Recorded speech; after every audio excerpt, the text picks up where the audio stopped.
Alright, what up YouTube? Zeeboub there. Just need to apologize because I should have made this video a long time ago, like 2 weeks ago.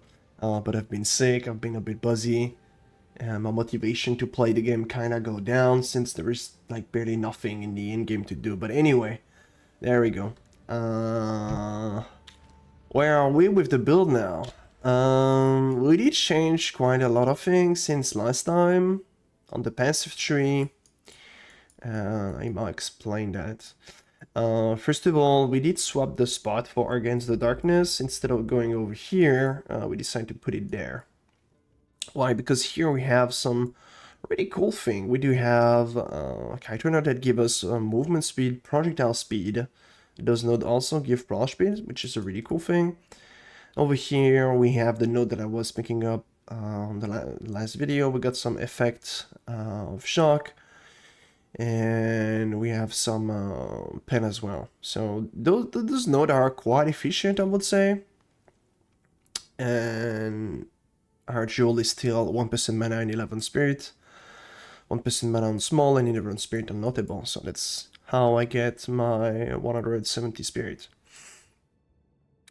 And we decide to go full down over this way to be able to grab Polymath. This thing is really cool.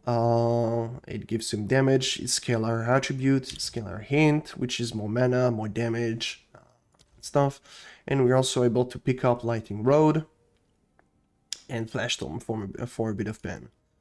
So since we're not in the need of anointing Lightning Rod, we do anoint Willstorm and we cut all of this part here.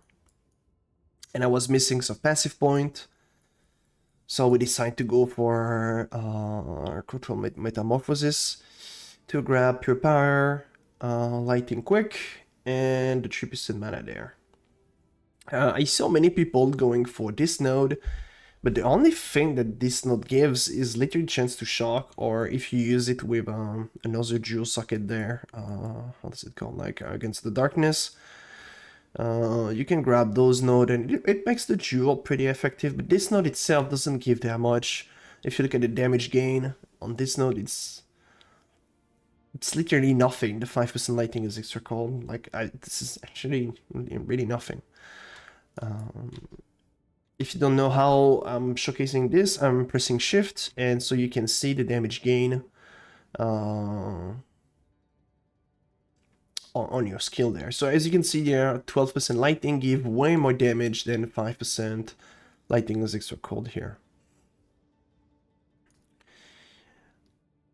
We still have a bit of brush speed here, and that's pretty much it for the tree. The rest is just jewel socket that we scale with Adorn. And we also grab this point there, because those are pretty good because give 16% caster speed and 3% movement speed. So I think our movement speed is okay, it's 34.7.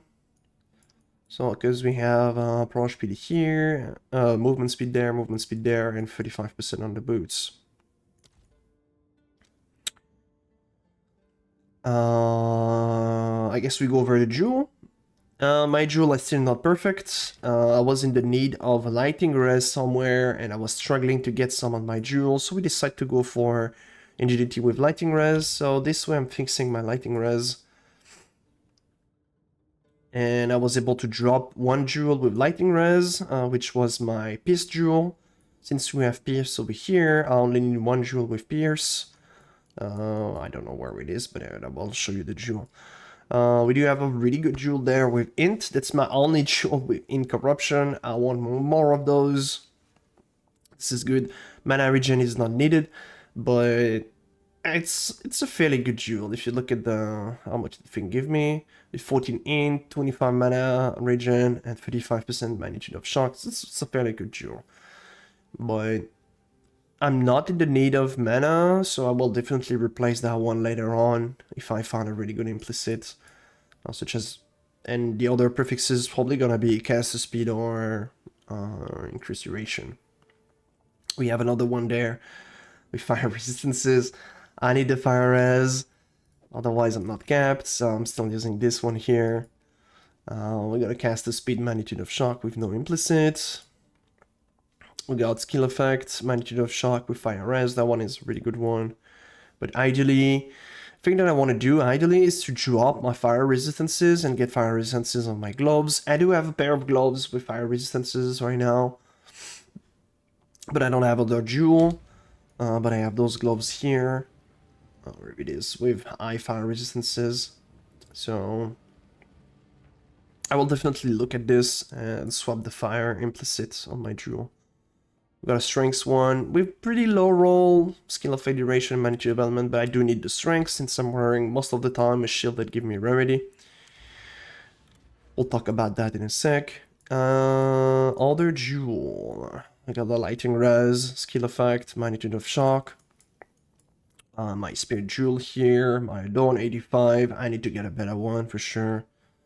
We got a 2% magnitude, 2% mana on kill. This stat is absolutely needed for the build. 2% mana on kill, you definitely want one of those in your build.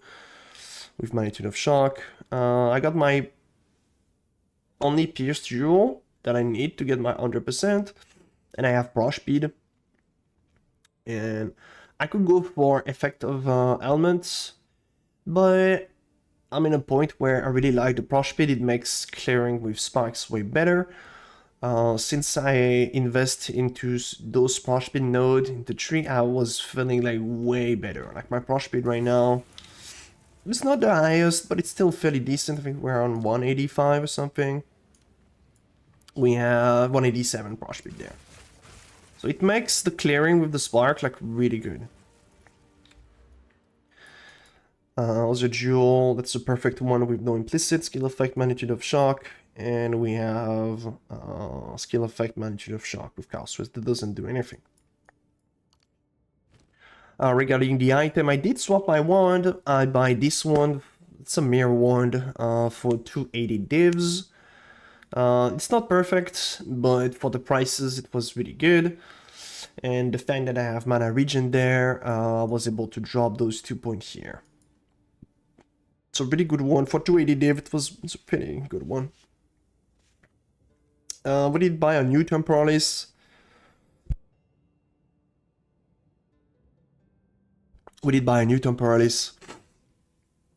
And I corrupted it, and I got 20% damage recoup as life. Yeah, that is actually pointless, but it's a really good res and a good max. Yes, I think we have passive building that have been updated. I haven't tried it out. I will, and I will give you the pub in the description. And I might change a few things depending if 2% mana is better than 20% increase. I still don't know. I have to look in pub. So we'll look about that. Our helmet, it's still the same.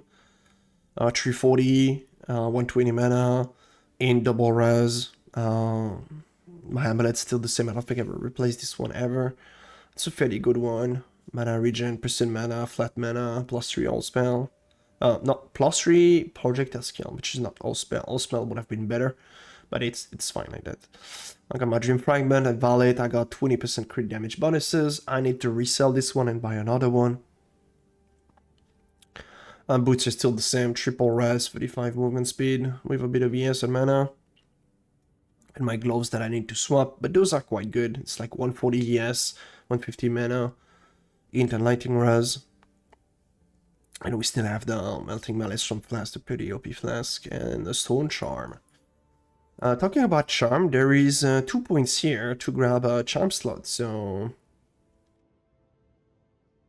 I might try to look in that. We'll see. I have some pretty good points that I could grab for my next level because I'm quite close. It's either I will go for the 10 int here, or I think I will go for this one. It's 1% mana and 10% effect. So that's 2% shock and 1% mana. I mean 4% shock since we have double shock. And the ascendancy is still the same. Double shock, arcane surge, and arcane surge effect with mana. And the exposure 28%. Talking about the exposure, I'm a bit sad that I'm dropping this node there because it was 25% lighting effect exposure, which is pretty good since we have 40% lighting exposure.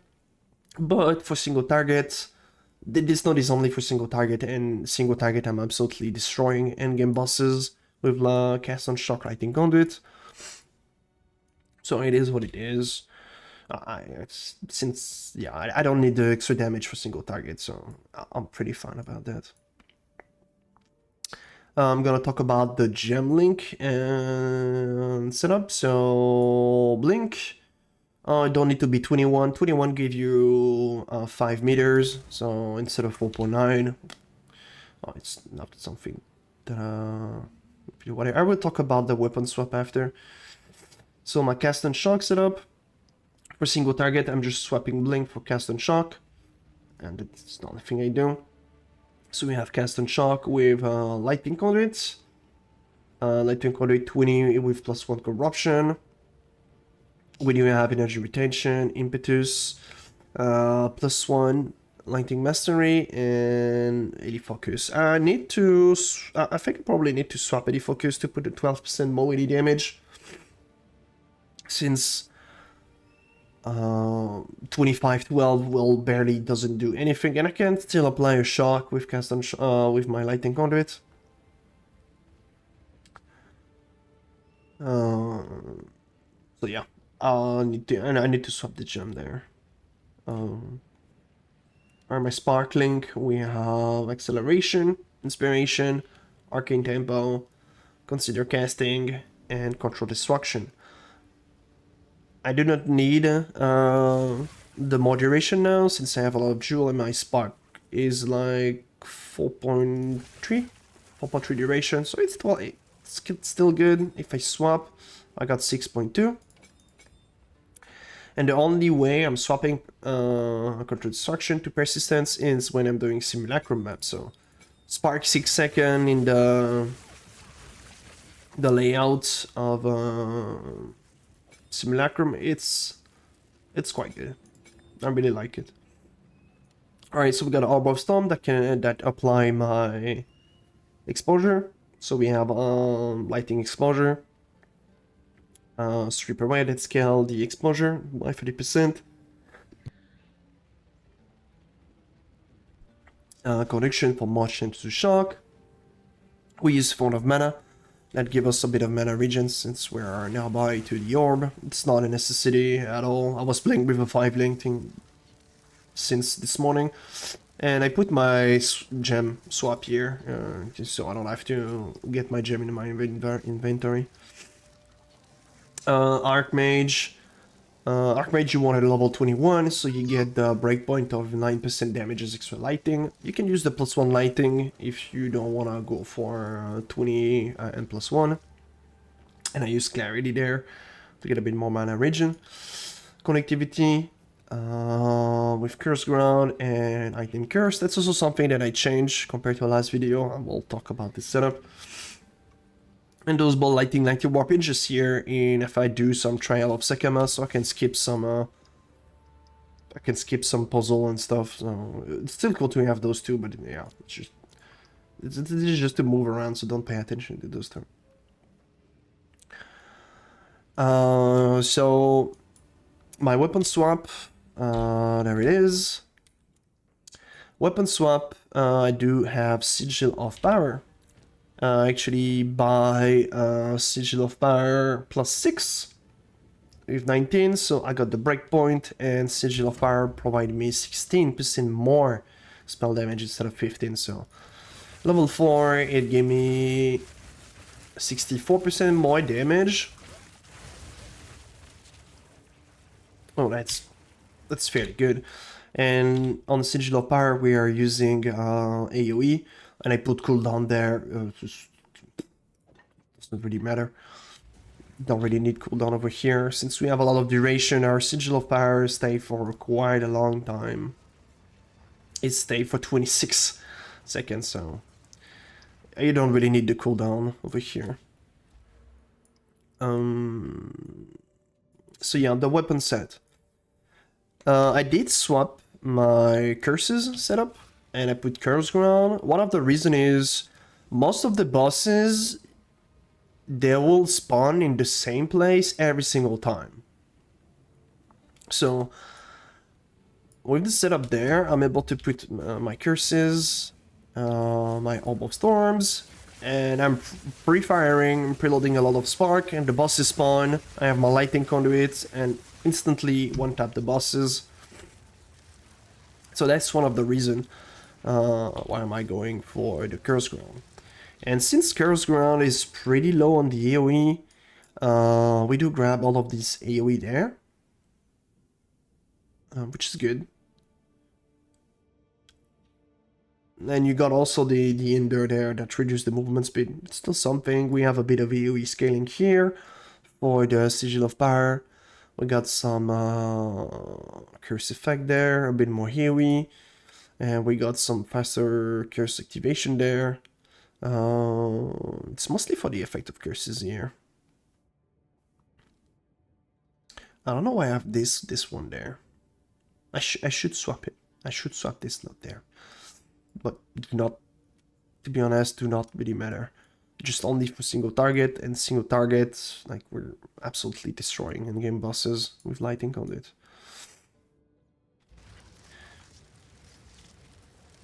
And so I think we're pretty much done with the setup. I can talk about the shield. Most of the time I'm using the shield that give me a lot of rarity. That give me the shield give me 200 rarity. So most of the map I'm using this ring. Because like from what people test and stuff, to a point where I think from what I'm reading is like 150 rarity. You do not scale more the currency dropping. So just this item itself allows me to get like the max currency drop possible. If I do like a really high juice map, I still have this ring that have a lot of rarity, and I can go up to 300 rarity.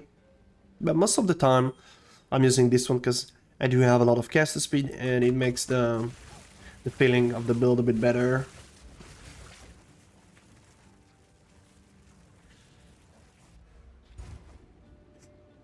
And yeah, that's it for the update. What I will look for my next upgrade.